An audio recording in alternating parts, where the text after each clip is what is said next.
कामच निघते महाराज सोपं नाही भजन करणं. तू का म्हणे येते भजन प्रमाण काय थोर पण जाळावे ते. रात्रंदिवस देवाचं भजन करा.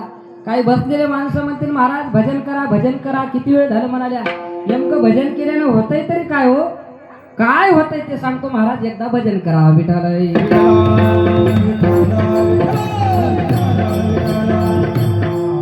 वास्तविक पाहता आपला हा देह असणारा अपवित्र आहे महाराज. पवित्र नाही हा देह. स्थूल देह हा अपवित्र आहे महाराज. शरीर दुःखाचे कोठार, शरीर रोगाचे भांडार, शरीर दुर्गंधीची धार, नाही अपवित्र शरीराचे. या शरीरा एवढं अपवित्र शरीर कोणतंच शरीर नाही महाराज. तू प्राण्याचे तुम्ही शरीर पहा, त्याचं काहीतरी कामाला येईल. त्याचा चमडा कामाला येईल, त्याचे शिंग कामाला येतील, त्याचे हाड कामाला येतील, पण माणसाचं काहीच कामाला येणार महाराज. मरून पडल्यावर एखाद्या बार वास येऊ लागला त्याचा वास सुद्धा सहन येणार महाराज. दुसऱ्या प्राण्याचा वास तरी सहन होईल. एवढं हे अमंगळ कुचक नासक शरीर आहे महाराज. पण याही शरीराला पवित्र करता येते आणि पवित्र केलंय महाराज. गुरुवर्य मारुतराव महाराजांचा देह पवित्र झाला. गुरुवर्य मोतीराम महाराजांचा देह पवित्र झाला. कशाच्या बळावर पवित्र झाला महाराज. जो वदेयाचो सर्व काळ, जो वदेयाचो सर्व काळ, जो वदेयाचो सर्व काळ,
जो वदेयाचो. सर्व काळ म्हणजे रात्रंदिवस ज्यानं देवाचं भजन केलं त्याचा देह पवित्र झाला. अहो तुमचा आमचा देह पवित्र होईल यात काय नवल आहे. एखाद्या पशु पक्ष्याचा प्राण्याचाही देह पवित्र होतो. तुम्ही रामायणातला प्रसंग आठवा म्हणजे लक्षात येईल महाराज. ज्या वेळेस जगत जननी सीता मातेचं हरण करून तो कोण दुष्ट रावण घेऊन जाऊ लागला आणि आता आकाश मार्गाने जाऊ लागला तो, त्यावेळेस सीता माता आकांत करू लागली, धावा धावा मला कोणीतरी वाचवा या संकटातून. पण त्यावेळेस रामचंद्र प्रभू लक्ष्मण महाराज दूर गेलेले होते महाराज. पण एका पर्वतावर जटायू महाराज बसलेले होते. जटायू नावाचा पक्षी होता. त्यानं पाहिलं आकाश मार्गाने कोणीतरी या ब्रह्मांडाच्या मालकीनीला घेऊन चाललंय. लगेच महाराज त्या जटायूने त्याकडे उडान केली आणि त्या रावणासोबत युद्ध मांडलं. घनघोर युद्ध केलं. रावणाला सहसा जटायू महाराज आठवत नव्हता.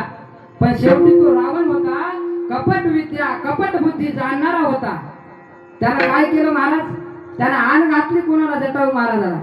तुला प्रभू श्री रामचंद्राची आण आहे मला आणि तुझं मरण काच्यात आहे मला सांग म्हणला. जटायू महाराज हे देवाचा निष्ठावान भक्त होता. हरिचे हरिचे दास नाही तया भाय मोह चिंतात. कसलीच फिकीर केली नाही कोणा जटायू महाराजांना. आणि सांगितलं आपलं माझं मरण म्हणला माझ्या पंखामध्ये म्हणला. पंख छाटून टाकले की माझं मरण निश्चित आहे म्हणला. तुझं मरण सांग म्हणल्यावर ते कपट बुद्धी होतं रावण. आणि त्याच्याच अवलादी आता समाजामध्ये येत महाराज. माफी मागून सांगतो, दुसऱ्याचं गोड बोलून खरं काढून घेतात आणि आपलं गोविंद महाराज आपलं खोटं सांगतात महाराज. अशी लोक आहेत महाराज समाजामध्ये. ते रावणानं तसं केलं, आपलं त्याचं खरं काढून घेतलं त्याला शपथ घालून आणि आपलं म्हणला मग अंगठ्यात मरण आहे म्हणला. त्याला माहित होतं या अंगठ्याला दशा येते आणि तसाच प्रकार घडला. त्या अंगठ्याला धरा आलं वरून सर्वांना दोन्ही त्याचे पंख छाटून टाकले जटायू महाराजाचे. घायाळ अवस्थेत पडले जटायू महाराज. गेलं घेऊन चितामातेला. आता रक्ताच्या थारोळ्यात पडलेले जटायू महाराज. पण सारख्या देवाचे नाव घ्यालेत महाराज. श्रीराम जय राम जय जय राम. श्रीराम जय राम जय जय राम. श्रीराम जय राम जय जय राम. श्रीराम जय Ram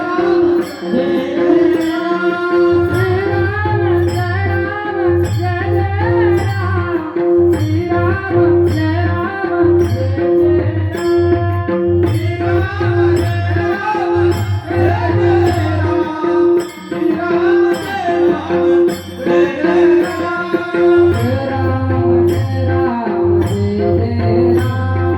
Jai Ram, Jai Ram, Jai Jai Ram.